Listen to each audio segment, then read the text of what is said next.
saudara-saudara, tidak harus kita paksa-paksa supaya iblisnya, misalnya doa pelepasan ini ya, doa pelepasan. Kalau ini mesti di doa ya, di kelompok doa saya nih mesti diajarkan ini. Kalau misalnya ada seseorang di gereja kalau ibadah gitu kan ya, terus kadang-kadang kan ada orang-orang yang kadang-kadang tuh tiba-tiba histeris gitu kan.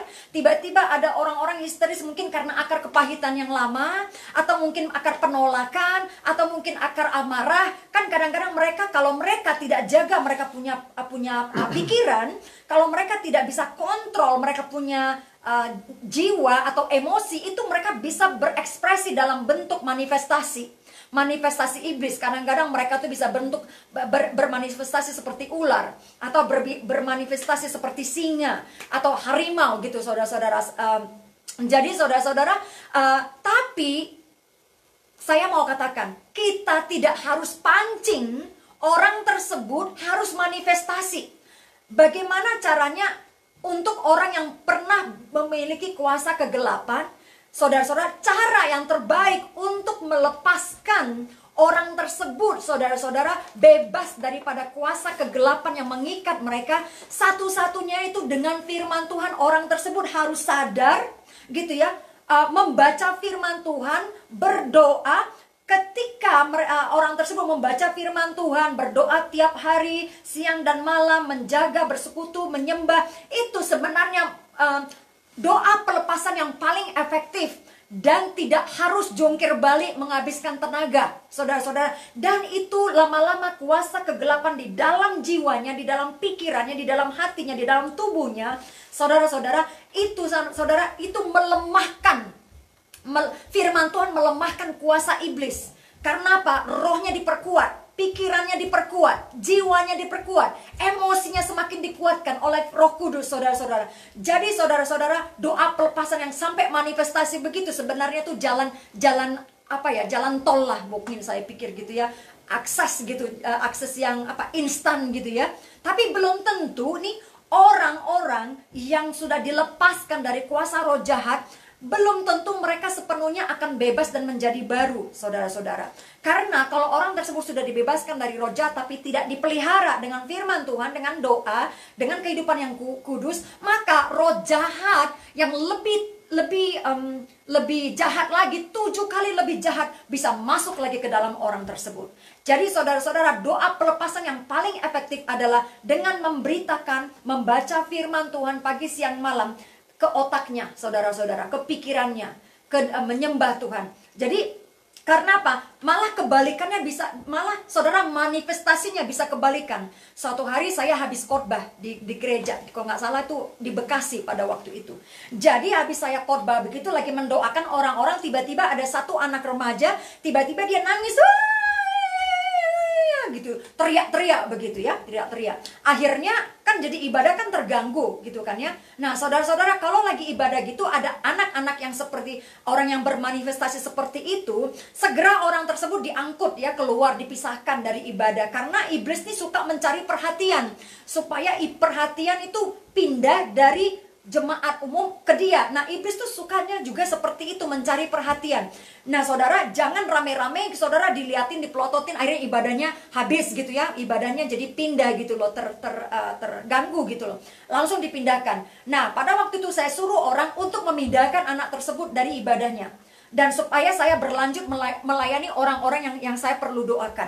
Nah setelah selesai, saya tanya, mana anak tersebut? Saya panggil saya suruh maju saya suruh duduk di gereja ya, di ibadah tadi, tempat ibadah. Ketika orang-orang sudah pulang, kita duduk berkumpul, dia duduk gitu. Nah ketika dia duduk, saya berdoa. Saya nggak minta, saya nggak bilang ini, dalam nama Tuhan Yesus, tengking-tengking gitu ya, keluar kau iblis dari pikirannya, dari saya nggak nengking-nengking loh saudara. Saya bilang gini, Tuhan, santai aja saudara, penuhi dia dengan Roh Kudus-Mu Tuhan. Curahkan kuasa urapan-Mu, penuhi hatinya dengan damai sejahtera, dengan kasih Tuhan, lembutkan hatinya. Biarlah roh kasih-Mu yang mengalir dalam jiwanya, dalam pikirannya Tuhan, penuhi dia dengan kasih-Mu. Ketika saya berdoa kepada anak tersebut saudara, yang terjadi malah kebalikannya. Dia malah kepenuhan Roh Kudus, dia mulai berbahasa roh, dan dia mulai bernubuat, dan dia mulai menerjemahkan bahasa roh tersebut, saudara. Dan bahasa roh itu adalah nubuatan. Di situ saya belajar, saudara, dari Tuhan, saudara-saudara, bahwa kalau ada orang yang sedang lagi yang lagi lagi emosi gitu ya, nggak harus ditengking-tengking, jangan ditengking-tengking, baru kita maksa-maksa, muntah. Kalau nggak muntah, kita merasa gitu ya, orangnya belum bebas gitu. Lebih baik bilang jangan muntah, nggak boleh muntah. Gitu. Lebih baik begitu. Ada orang menganggap muntah itu harus dipaksa-paksa supaya dia keluar gitu. Seolah-olah rohnya keluar dalam muntah. Kenapa harus keluar? Bisa jadi orang kerasukan, iya, begitu, iya. Apalagi kalau roh jahatnya nakal. Iya. Bukan kita bilang nggak boleh. Bukan kita yang mau orang yang muntah, nggak masuk akal. Iya, jangan kita paksa muntah. Apakah ada muntah di buku Injil? Karena apa, saudara? Kita jangan membuat kebingungan kepada jemaat. Karena saya pernah, saudara-saudara, di dalam satu keluarga gitu ya. Nah, padahal saya itu sudah lahir baru, saya sudah dibebaskan. Lalu ada dari ibu itu, saudara-saudara, memanggil pendeta ke rumah gitu ya. Terus dia harus katanya dia karunia doa pelepasan. Lalu kita dikumpulin semuanya, termasuk saya juga, saudara-saudara. Dan saudara-saudara, saya doain, dipaksa-paksa, muntah, ayo kamu paksa-paksa. Saya bingung, gimana ini? Jadi akibatnya, saudara, sering kan orang dipaksa-paksa jatuh. Dipaksa begitu. Kalau nggak jatuh, saudara, nggak rohani. Jadi saudara, kadang-kadang tuh ada jemaat, saudara, yang mungkin saking keselnya gitu ya, akhirnya menjatuhkan diri, bukan karena dijatuhkan Roh Kudus gitu ya, tapi karena satu nafasnya ke bawah. Okay. Calm down, menenangkan diri. Dia ada cerita orang bernafas yang bau dan sampai orangnya jatuh. Bapak-bapak, sorry, saya ingat lagi. Dia ingat nafasnya. Yeah. Kalau berdoa buat orang, tolong dicuci. Pakai permen, ya. Tolong cuci mulut, tolong dicuci mulut. Gosok lidah. Ya. Pakai itu permen gitu ya. Apa itu namanya? Ciklat gitu ya. Jadi hati-hati, karena nanti orang jadi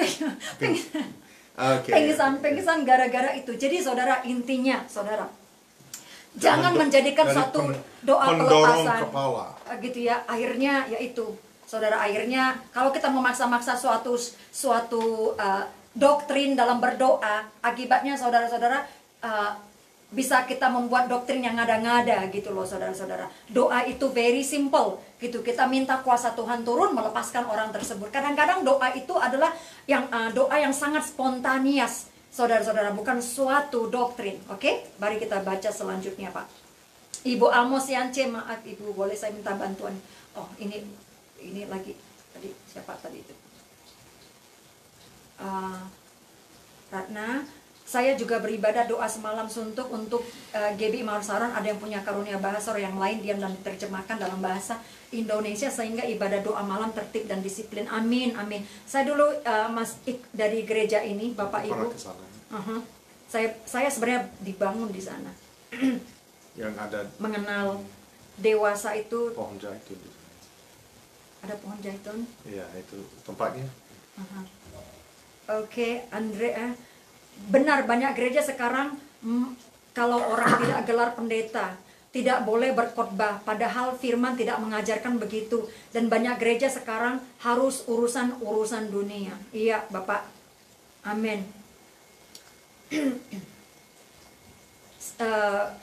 Dari Murni, Mom Albert Pasari, saya juga di gereja yang dulu beribadah dengan seorang berbahasa roh, yang lain diam, dan gereja yang lain menafsirkannya sehingga ibadahnya berjalan dengan tertib. Gereja yang sekarang, gereja saya sekarang tidak saya temukan lagi. Oh, ini jadi ceritanya dulu ya, Bu ya. Nah, ini bagaimana cara bisa? Oke, tadi sudah. Bapak Hudson itu tadi. Udah, itu tadi si Ibu Lydia. Bagaimana kita tahu bahasa yang dipakai oleh para pelayan adalah benar bahasa roh? Dari mana nih? Ya tentu enggak ada. Secara alam, kalau kita dengar secara alam tidak ada, ya Paulus katakan gak ada yang mengerti dia kalau dia berbahasa roh. Lalu Kalau palsu dan tidak ada penerjemah, ya dia diam saja. Tapi ya bagaimana?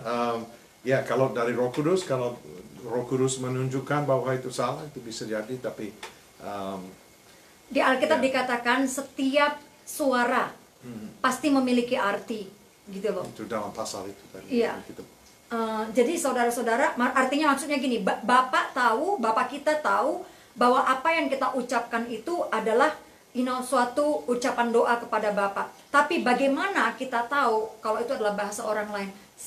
Rasa-rasanya tidak ada resep untuk itu kecuali discernment, roh untuk menimbang, gitu loh. Nah, roh untuk karunia roh untuk menimbang ini membedakan roh. Ini bisa membedakan apakah seseorang tersebut bahasa roh atau tidak. Itu sebenarnya nggak bisa diajarkan, hanya bisa kita rasakan, kita ketahui pribadi sendiri, Bapak Ibu ya. Kita bisa Shalom, happy Sunday, shalom, happy Sunday. Terima kasih. Oke. Ibu Tanaya Palawitan. Apa waktu berbahasa roh, yang berbahasa roh itu sadar atau tidak saat dia berbahasa roh? Apa dia sendiri mengerti apa yang dia katakan? Jawab nih. Okay, translate that for me. Apa waktu berbahasa roh, yang berbahasa roh itu sadar atau tidak saat dia berbahasa roh? Apa dia sendiri mengerti dengan yang dia katakan? Oke, menurut pengalaman saya tidak, dan pengalaman banyak orang lain tidak. Bisa jadi ada orang yang punya dua karunia, satu untuk menafsirkan. Tidak apa maksudnya nih? Tidak mengerti Tidak apa mengerti, yang kita sendiri mengatakan. Paulus juga bilang bahwa Roh kita.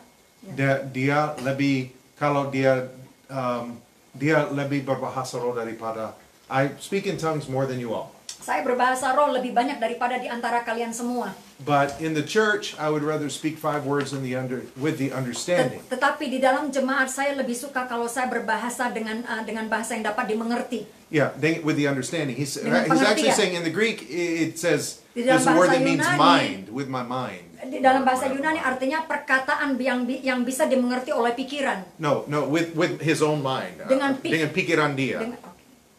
Paulus lebih senang bicara dengan 5 kata dengan pikiran dia daripada 10.000 dengan bahasa roh dalam gereja supaya dia bisa membangun orang lain, karena bahasa roh tidak membangun orang lain.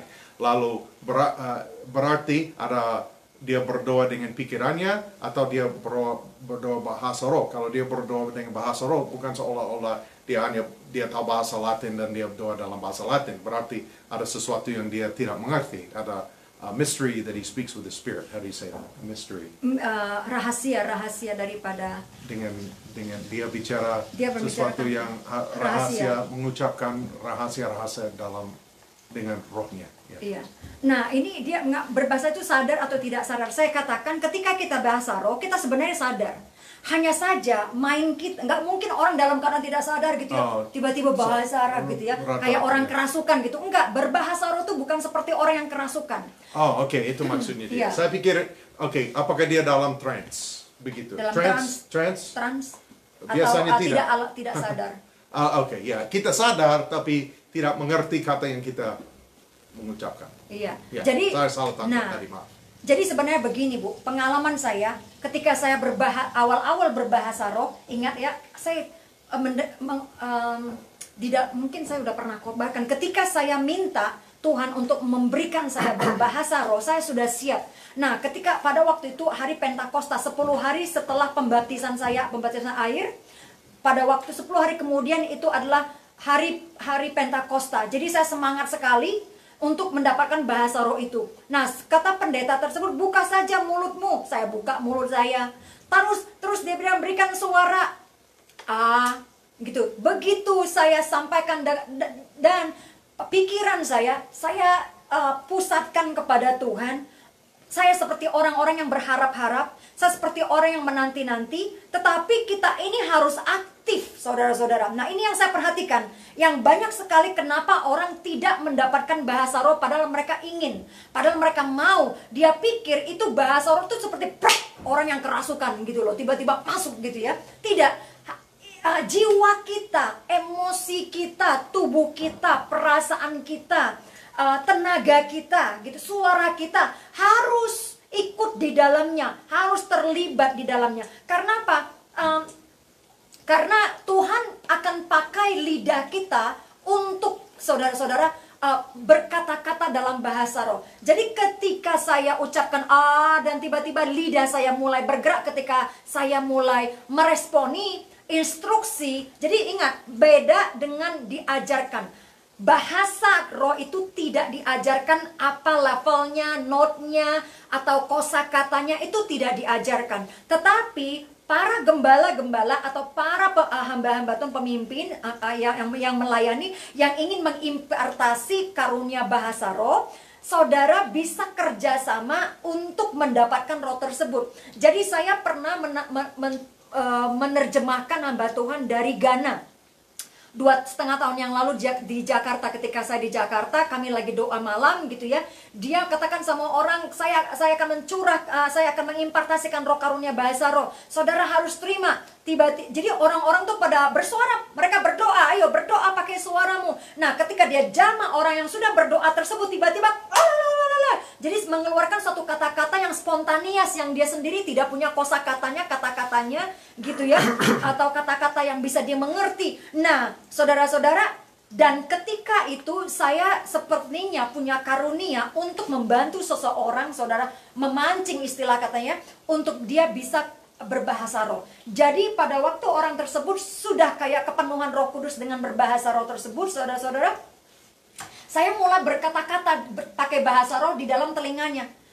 Saya mulai berbicara seolah-olah saya sedang berbicara dengan rohnya untuk memancing dia berbicara, saudara, dan menggunakan kata-kata itu. Akhirnya terjadi komunikasi dalam bahasa roh. Nah, seringkali saya, saudara, bisa berkomunikasi di alam roh, saudara-saudara, dengan saudara yang lain. Kami bercakap-cakap dalam bahasa yang kami tidak mengerti. Jadi kayak semacam ada suatu percakapan, saudara-saudara. Ini juga praktik yang dipraktekkan oleh pemimpin small group saya pada waktu lagi mission trip gitu ya, lagi doa gitu loh. Dari situ saya mengerti, oh ternyata bahasa roh itu bisa dibuat untuk membangun satu dengan yang lain dalam bentuk percakapan begitu loh, saudara-saudara. Dan kalau kita menerjemahkan, kita bisa mengerti dan dibangun. Dan ada di saya belum pernah menerjemahkan bahasa roh. Saya pernah dapat karunia saya mengajar, dan saya pernah saya berbahasa roh untuk berdoa juga. Dan saya juga dapat kayak marifat, atau kadang-kadang saya pernah dapat sesuatu, orang ini dikurniakan jadi penginjil, dan dia bernubuatkan dia jadi penginjil. Saya bilang amin. Kadang-kadang saya dapat sesuatu, saya pernah doakan sesuatu yang kayak penyataan buat orang. Tetapi banyak orang yang orang yang menerjemahkan bahasa roh. Ketika orang lain dapat bahasa roh, mereka dapat penerjemahannya. Lalu orang lain yang kasih di jemaat, kasih yang sama. Ada banyak orang yang mengalami itu. Teman saya, my college roommate. Teman satu kamar saya di kuliah. Yeah, he had that where we lived in asrama. Yeah, teman satu asrama. Yeah. He experienced that. He'd go to church and he'd speak in, someone else would speak in tongues. He got the interpretation, somebody else gives it first. Okay. Go ahead, say that. Teman saya, dia pergi ke gereja, orang berbahasa roh, dan dia sebelum dia bisa kasih penerjemahannya, orang lain kasih yang sama. Saya punya beberapa teman yang mengalami begitu. Ada satu orang waktu saya anak SMP, saya ke sekolah Kristen. Dia bilang, ketika kita beribadah, ada seorang berbahasa roh, dan saya dapat semua kata-kata yang datang kepada saya. Saya ada kata-kata yang datang kepada saya, dan orang lain dia bilang kata yang sama. Ini anak usia 13 tahun, dia jadi bingung dan heran bahwa itu terjadi kepada dia. So anak-anak pun bisa berkarunia berkarunia roh juga ya. Satu hal, saudara, yang saya pelajari dari karunia menafsirkan bahasa roh, itu hampir sama dengan karunia bernubuat. Karena saudara-saudara, itu harus memiliki kadar iman tertentu, harus memiliki iman untuk menerjemahkannya, saudara. Kadang-kadang itu berupa sebuah nubuatan, saudara, atau merupakan sebuah doa, saudara-saudara. Jadi itu yang saya alami. Dan ada orang yang agak skeptis juga. Jawab ini. Bapak Hudson, apakah karunia bahasa roh bisa hilang? Bisa hilang nggak? Bisa hilang. Saya tidak tahu kalau bisa hilang kayaknya the gifts of God are without repentance. What is that? The gifts and callings of God are without repentance. Saya tidak bilang setuju bisa hilang. Bisa jadi ada orang yang mengalami sekali dipenuhi Roh Kudus, mereka bisa bahasa roh, dan setelahnya tidak berbahasa roh, kayak Smith Wigglesworth, itu pengalaman dia, dan nanti dia bilang dia dapat karunia bahasa roh, dan dia bisa berdoa dalam bahasa roh, dan pengalaman orangnya dengan karunia agak masing-masing. Ada orang yang nubuatkan pribadi kepada orang, ada yang bernubuatkan bangsa-bangsa, dan ada orang yang suka ketika mereka melayani orang yang sakit dalam kakinya, orang itu sembuh, tapi jarang orang penyakit yang lain-lain. Ada orang yang punya banyak pengalaman dalam one spiritual gift, but they have it it works a little bit differently with them than with someone else. How do you say that? Same spiritual gift, but they've got kind of karunia yang specializations. sama bisa melakukan tujuan yang berbeda-beda. Yeah, Itu fungsi yang berbeda-beda. So. Kalau menurut saya sih, ya Bu ya, sebenarnya itu kan ketika bahasa roh itu kan Tuhan kasih kan, itu karunia. Pernah nggak gitu kalau kita sudah kasih hadiah kepada seseorang, minta lagi dong, kembalikan itu. Ada nggak kita orang manusia minta lagi apa yang sudah kita berikan? Saya percaya kita tidak lakukan begitu kecuali kita jahat gitu ya. Nah, Bapak kita itu Bapak yang baik. Dia tuh nggak pernah minta lagi apa yang sudah dia berikan. Hanya saja yang saya tahu, kalau kita tidak pelihara itu karunia. Kalau kita tidak asah, kalau kita tidak kibas-kibaskan, kalau kita tidak pakai, maka dia bisa menjadi padam, saudara-saudara. Api rohnya tuh padam. Jadi dia tenggelam. Ibarat pisau. Pisau itu, saudara, kalau tidak diasah terus, maka lama-lama jadi tumpul. Nah, saudara-saudara, perlu, makanya firman Tuhan dikatakan, ada itu ayat itu yang berkata, kibarkanlah karunia-karunia roh, kobarkanlah karunia-karunia roh yang telah kuberikan kepadamu berdasarkan penumpangan tanganku. Itu kata Paulus kepada si Timotius, saudara-saudara. Jadi yang namanya karunia Roh Kudus itu mesti dipakai, mesti dikobarkan, nanti biar jangan padam gitu loh, saudara-saudara. Saya mau ceritakan juga, saya punya teman ini dia pernah menerjemahkan bahasa roh, dan orang lain dapat hal yang sama sebelum dia bisa kasih penerjemahan bahasa roh. Dia belum pernah bahasa roh sendiri. Dia pernah doakan orang yang tumpangin tangan, orangnya sembuh, dia pernah bernubuat, dan dia belum pernah bahasa roh. Lalu, ya saya bagikan itu juga. Banyak orang macam-macam pengalaman dalam roh dan dalam karunia. Sharer, siapa nih ya sharer ya? Bu, saya rindu untuk berbahasa roh dan saya sudah berdoa minta kepada Tuhan, belum ada jawaban, Bu. Nah, teruslah, rindulah, Bu. Karena nanti di akhir, di bulan-bulan ini, saudara-saudara, saya sudah persiapkan untuk ibadah online pencurahan Roh Kudus, saudara-saudara. Untuk ibadah khusus untuk pencurahan Roh Kudus. Karena sudah Tuhan sudah taruhkan di hati saya untuk melakukannya. Jadi bagi saudara-saudara yang rindu untuk dilawat oleh Roh Kudus, silakan. Saat ini bersiap-siap hatinya ya, puasa yang minta gitu ya, mencari, itu berharap saudara-saudara, nanti Tuhan pasti berikan pada waktunya, waktu-waktu Tuhan. Shalom, saya bersyukur bisa mendapatkan pengalaman iman yang luar biasa dari Ibu dan Bapak Hudson. Tuhan Yesus memberkati, amin, amin. Tuhan memberkati Pak. Manado hadir, gereja akan dikembalikan seperti sebagaimana, amin. Niko, saya pengen menjadi penginjil atau misionaris sepenuh waktu. Bagaimana caranya, Bu Hana? Nah, ini gimana nih? Mulai tengah waktu. Mulai cara-caranya, Pak. Ya, mulai dari yang kecil-kecil dulu. Mulai caranya dulu dari yang separuh kata Bapak. Kalau mau jadi penginjil, benar-benar penginjil adalah orang yang menginjilkan orang, bukan berarti khotbah di belakang member dan keliling. Oke, kalau penginjil dia kalau kita lihat seorang namanya yang disebut penginjil itu Filipus, dia pergi ke Samaria, bukan ke gereja karena belum ada gereja di sana. Dia menginjilkan sekelompok orang di sana, dan dia pergi ke orang Ethiopia itu disuruh Roh Kudus untuk jalan dekat dengan how do you say chariot, Ani? Chariot, kereta kuda. Kereta kuda itu, lalu dia disuruh masuk dan dia menginjilkan pribadi. Dan lalu kalau Pak Niko mau jadi penginjil, mulai menginjilkan orang di sekitarnya, undang orang makan di rumah, menginjilkan mereka, lalu berdiri di tengah jalan, di pinggir jalan, atau apa aja, dan mulai menginjilkan orang. Ada internet juga bisa menginjilkan di zaman ini, apalagi kalau nggak boleh keluar. Dan kalau Tuhan buka tempat di gereja-gereja untuk melayani juga, ya itu bagus juga. Dan ya bagaimana cara Tuhan, dan doakan untuk cara khusus untuk Pak Niko untuk melakukannya. Saya boleh kasih usul. Saya melihatnya di gereja saya itu ada yang namanya sekolah doa, bukan sekolah doa, rumah doa. Jadi mereka mengutus para pendoa-pendoa misalnya ke berbagai luar negeri, jadi misionaris doa gitu loh cerita. Jadi misionaris tapi pendoa. Jadi mereka tuh disupport oleh gereja, disupport oleh gereja, diutus oleh gereja, dicarikan tempat-tempat mereka untuk pergi, begitu ya.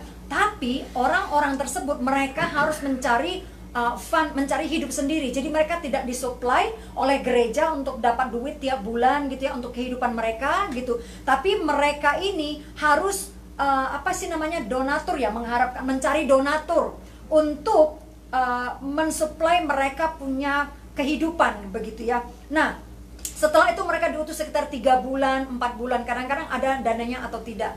Tapi ya saudara-saudara, dari yang itu yang saya pernah lihat, rasanya seperti, kalau menurut saya agak sedikit kurang efektif kalau penginjilan full timer yang mengandalkan orang lain untuk membiayain hidup kita sehingga kita bisa sepenuhnya di lokal tersebut menginjilin jiwa-jiwa begitu. Kalau yang saya perhatikan, saya lihat begini. Penginjil yang paling efektif, yang paling bisa diterima oleh lingkungan masyarakat sekitar itu adalah penginjilan lewat pekerjaan kita. Saudara-saudara, saya sudah bilang kepada salah satu misionaris yang pergi, saya bilang, alangkah kemampuan kamu bisa komputer gak? Kamu bisa jadi guru nggak? Jadi ngajar nggak? Kamu cari bekerja aja di sana. Tugas kamu itu adalah mengajar, bikin buka les bahasa Inggris. Kalau dia mau diutus misalnya ke Cina gitu ya, jangan ke Cina pakai label misionaris, udah langsung ditangkap dah sama orang Cina. Nah, apalagi khususnya untuk di tempat Kedarnebayot, negara-negara Kedarnebayot, lingkungan-lingkungan kita di Kedarnebayot di Indonesia gitu yang banyak muslimnya. Kalau kita masuk ke dalam suatu daerah dengan pakai label langsung gereja atau langsung pakai label misionaris, penginjil, itu orang sudah anti dulu, saudara-saudara. Karena apa? Kita belum jadi terang, sudah kita mau ngajak orang pindah ke kita. Pikirkan aja dari pola pikir begitu. Sudah suruh orang ikut kita padahal kita belum memberikan suatu apa-apa kepada mereka. Jadi saudara, penginjilan yang paling benar itu adalah penginjilan dengan cara memimpin, dengan cara memberikan impact. Supaya apa? Orang sudah melihat impact kita, sehingga dengan terang dan garam. Kan itu tadi, kayak murid-murid saya bilang tuh, kalau mau menginjilin tetangga, itu jadi terang dan garam dulu buat tetangganya. Biarkan tetangga saudara tahu saudara punya taste itu seperti apa, taste kekristenan saudara itu rasanya seperti apa, sehingga orang rasa, oh enak ya, taste kekristennya Ibu Mary Immanuel tuh enak juga loh jadi orang Kristen, orangnya baik-baik, orangnya tuh pengampun, pemurah hati gitu. Kayak berarti aku mau juga deh mau ikut tuannya Ibu Mary gitu ya. Nah, saudara-saudara, seperti itu Pak. Mau kalau penginjil misionaris yang sepenuh waktu, sekarang tuh kita keluarkan dulu nih sepenuh waktu, separuh waktu, kalau itu, karena itu bukan dasar daripada satu penginjilan yang efektif. Nah, fondasi untuk menjadi penginjil yang efektif itu adalah kita memberikan impact di lingkungan kita. Misalnya kita bikin bagaimana untuk mengedifikasi anak-anak. Sekarang begini, pertanyaan saya, challenging ya, tantangan kepada gereja-gereja Tuhan. Kenapa kalau kita berdoa untuk orang sakit, orang-orang sakit nggak langsung sembuh? Para iman kita tuh sudah kuat sekali berdoa, Tuhan, sembuhkanlah orang sakit ini, Tuhan sembuhkanlah penyakit kankernya, Tuhan sembuhkanlah penyakit tumornya. Kita sudah punya iman sebesar saudara biji sesawi atau yang memindahkan gunung. Tapi kok belum terjadi. Tuhan mengajarkan saya, Hana, saya sudah kasih kepada gereja untuk membangun rumah sakit. Saya sudah kasih kepada gereja kuasa untuk menyembuhkan orang. Bangunlah rumah sakit supaya orang-orang datang ke rumah sakit Kristen tersebut. Saudara-saudara, yang dibangun oleh gereja, di mana tadi uang-uangnya itu yang dapat bantuan-bantuan dari gereja mestinya dipakai untuk tempat-tempat menyembuhkan orang. Sehingga saudara, ketika orang sudah merasakan saudara-saudara impact daripada keberadaan gereja, disitulah kita memulihkan gereja, saudara-saudara. Jadi kadang-kadang Tuhan nggak memberikan kesembuhan yang spektakuler, kepada kita, bukan karena Tuhan tidak mau, tapi Dia telah memberikan kuasa, otoritas kepada gereja untuk menyembuhkan orang dengan cara apa? Ya, berikan. Tuhan, kenapa Tuhan nggak memultiplikasi makanan? Karena kita sudah diberikannya, saudara, kuasa untuk membuat makanan dan memberikan orang makanan-makanan, saudara-saudara. Nah, hal-hal yang seperti ini gereja kadang-kadang kurang tanggap. Mereka tuh mau yang serba supernatural gitu ya, untuk bisa orang-orang benar. Tapi justru sebenarnya saudara-saudara, memberikan impact kepada lingkungan kita yang bisa dapat dirasakan mereka secara jasmani, saudara-saudara, secara mental, emosional, saudara-saudara, maka hati mereka akan lebih disiapkan. Itu sebenarnya kita sedang mencangkul tanah mereka, tanah hati mereka ketika kita memberikan bantuan-bantuan secara jasmani ini. Tugas gereja di bumi ini adalah seperti itu, saudara-saudara. Aku mau bilang juga, kalau misalnya Bapak jadi super taxi, super Uber, bisa menginjilkan banyak orang karena mereka masuk mobil. Apakah mereka mau keluar sebelum nyampe ke tujuannya? Ada banyak kesempatan untuk menginjilkan dalam Uber. Mungkin dapat 1 bintang kalau orang yang nggak senang, tapi ya itu risikonya. Tapi juga kalau mengajar les-les di rumah, bisa kenal orang lewat itu. Bisa bawa orang ke rumah, mengajar buku Yohanes misalnya. Ya, jadi bisa menginjilkan. Kalau kita anggap penginjil hanya orang di depan mimbar, diakuin gereja, diakuin manusia, ya lebih penting kita diakuin Tuhan dan menginjilkan bahwa jiwa-jiwa kepada Tuhan. Dan kadang-kadang gerejanya mengakui karunia di dalam seseorang kalau dia melakukan pelayanan juga. Kalau saya sih Pak menganggap saya ini sudah full time. Walaupun kadang-kadang saya memberitakan Injil, tapi saya bilang tuh full time sudah. Maksudnya hati saya sepenuhnya pagi siang malam itu untuk Tuhan. Jadi saya nggak bisa mengatakan saya part time dan full time. Sebenarnya entah dari mana itu asalnya datangnya. Dan Paulus apakah dia full time atau part time? Dia bikin tenda juga ya. Jadi itulah doktrin yang sebenarnya tidak di Alkitab ya sebenarnya. Ketika saya mempraktekkan 1 Korintus 14 dari Ibu Naomi Valentin Huta Barat, saya dikucilkan dan diberhentikan dengan tidak hormat dari pelayanan gereja. Dikucilkan, what's that mean? Di push away. Oh. Ya. So, ada apa ceritanya? Coba bernubuat atau apa? Ceritanya bagaimana, Bu? Iya. Apakah karena Ibu bernubuat? Bu Hana, bolehkah saya gabung di grup doa? Oke, Ibu Daisy Tangkuman, boleh bagi saudara-saudara yang ingin bergabung dengan sekolah doa dan kenabian, cari grupnya di Hana Hudson Ministry. Nama grupnya Sekolah Doa dan Kenabian, ada dalam kurung School of Prayer and Prophets. Nah, ketika dapat grup itu, klik bergabung. Lalu nanti akan keluar pertanyaan 1, 2, 3. Nah, itu semua pertanyaan harus dijawab, cuma ada 3. Sudah lahir baru. Dan yang kedua, apakah percaya Yesus Kristus adalah Tuhan? Gitu ya. Dan yang ketiga, kenapa mau ikut sekolah doa? Jadi karena kita mau orang-orang yang mau ikut sekolah doa bukan cuma orang-orang yang tahu bahwa Yesus Kristus itu adalah Tuhan. Iblis pun tahu Yesus Kristus adalah Tuhan. Tapi justru kita mau orang-orang yang mau berdoa ini, di grup doa ini adalah orang-orang yang memang mau belajar berdoa, duduk diam dan mendengar. Bahkan nanti ada praktek-prakteknya, ada PR-PR yang harus dikerjakan, gitu loh, Bu.